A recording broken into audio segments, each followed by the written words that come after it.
తులం బంగారం రూపాయల లక్షతో పాటు అందజేతకు కసరత్తు.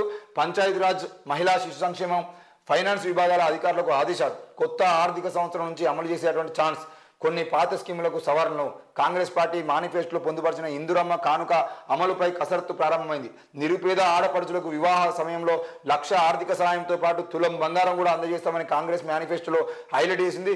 దీన్ని వెంటనే అమలు చేయాల్సిన అవసరం ఉందని క్షేత్రస్థాయి లీడర్లోంచి ప్రపోజల్స్ రావడంతో ప్రభుత్వం ఆ దిశగా అడుగులు వేస్తుంది.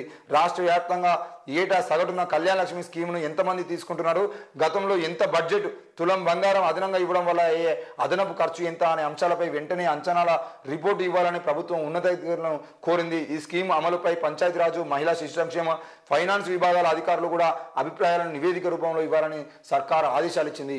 మరి మొత్తానికైతే ఇంతకుముందు కళ్యాణ లక్ష్మి పథకం కింద 1,00,000 రూపాయలను అయితే డబ్బుల్ని ఇచ్చేటువంటి ప్రయత్నం బీఆర్ఎస్ ప్రభుత్వం చేసింది. మరి కాంగ్రెస్ పార్టీ అధికారంలోకి వచ్చిన తర్వాత ఇప్పుడైతే పూర్తిగా ఆ కాంగ్రెస్ పార్టీకి సంబంధించిన విషయంలో మరి ఏం జరుగుతుంది, తులం బంగారం ఇచ్చేది ఉంటే తులం బంగారానికి సంబంధించిన విషయంలో ఎంత బడ్జెట్ అవసరం ఉంటుంది, 1,00,000 రూపాయలతో పాటు ఇప్పుడు తులం బంగారం 50-60 వేల మధ్యలో ఉండేది మరి 60,000 రూపాయలని 1,60,000 రూపాయలు ఇచ్చేది ఉంటే బాగుంటుందా, లేదంటే 60,000 రూపాయల తులం బంగారం వాళ్ళకు అప్పటికప్పుడు ఇస్తే బాగుంటుందా, ఏంది ఎట్లా ఇస్తారు, మరి ఒకవేళ పెళ్లికి ముందే ఇస్తారా, పెళ్లి చేసుకున్న తర్వాత ఇస్తారా, ఏం జరుగుతుంది ఏంది అనేది కూడా ఇంకా అర్థం కానటువంటి పరిస్థితి. మొత్తానికి అయితే బడ్జెట్ సంబంధించిన విషయంలో అంచనాలు ఎలా ఉండబోతున్నాయి మీద ఒక క్లారిటీ కావాలనిపించి అటు శిశు సంక్షేమ శాఖ, పంచాయతీరాజ్ శాఖ, ఆర్థిక శాఖలను అయితే వివరణ కోరినట్టుగా తెలుస్తుంది. మరి వచ్చే బడ్జెట్ సంబంధించిన తర్వాత ముఖ్యంగా వచ్చే అటువంటి ఆర్థిక సంవత్సరం అంటే ఏప్రిల్లో వాళ్ళు నిర్ణయం తీసుకునే అవకాశాలు అయితే కనబడుతూ ఉన్నాయి.